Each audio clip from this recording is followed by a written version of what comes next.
Hey, Solomon here. Today's lesson is going to be on chesed shebeGevurah, which is the 8th day of the Omer, or how it's popularly said, 1 week and 1 day of the Omer. And like I said, it's chesed shebeGevurah. So now we're in the second emotional attribute, which is gevurah, which is like a discipline or holding back. And we're looking at the chesed, which is the loving kindness in that, which is discipline. So we can look at it as love in discipline. And the meditation on one of the apps, I don't remember exactly which one, but I believe it was the Omer counter, was about being fierce and humble.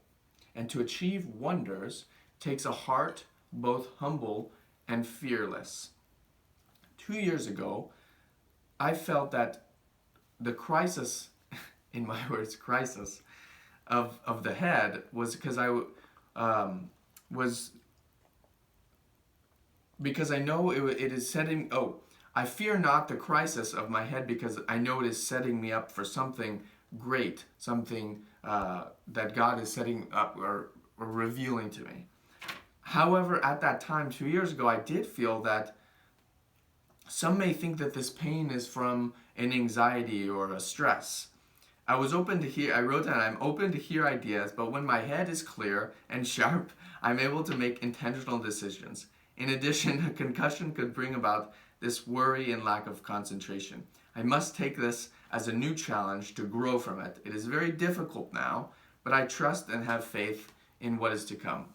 Now, 2 years later, I can see, the vocabulary I choose and write and see that perhaps some of it was a little bit of fear of judgment, or what other people might think, or perhaps victim kind of behavior.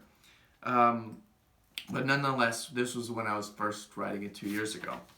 1 year ago, I happened to be in Kansas City at the time, and I had a little bit more of an understanding. How do humility and fearlessness, which kind of fierce, correspond? How do they complement each other? How do they seem like they are opposites, but really they help each other out? And I knew that fear is essentially false evidence appearing real. You might have heard that before. And humility infers kind of an openness, but not an arrogance. So how do you really be humble and fierce? And at the time I wrote, by observing, as I learned, I think it was most likely from teachings from like Dr. Joe Dispenza, that by observing consciously what we unconsciously think and do, the emotions tied throughout the day, we can awaken the heart to its nothingness. And no thing is when we can co-create with Hashem with brazen power. Now, perhaps I left that understanding a little brief there.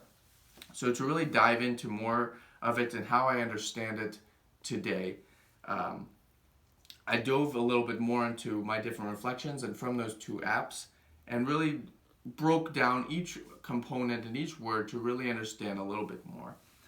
So, like I mentioned in the beginning, chesed shebeGevurah, which is the meditation was fierce and humble, and love in discipline, or loving kindness in discipline. The Omer meditations, I feel, very complement one another. Humility in fierceness and love in discipline seem like opposites, but really they bring rise to the other.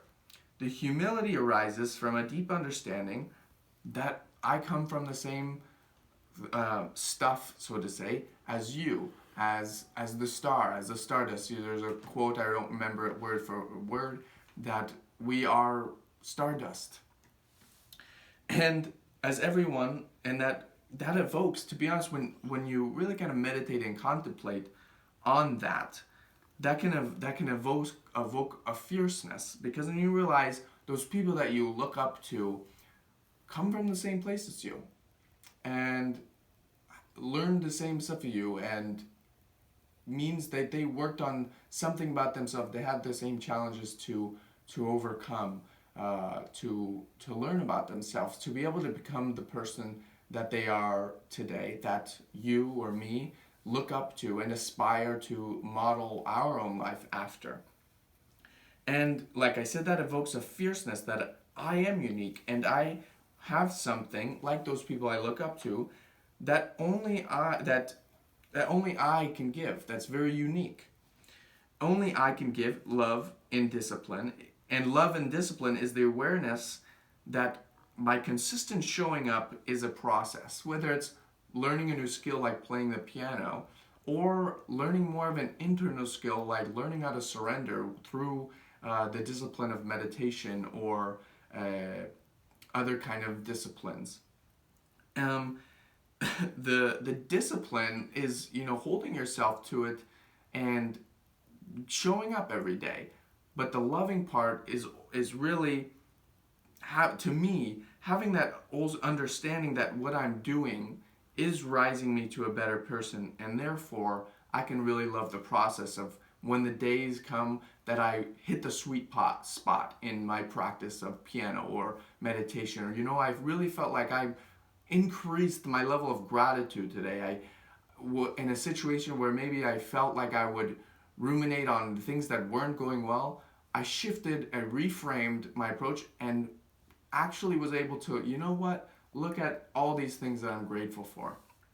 And to me, that is what loving kindness and discipline is.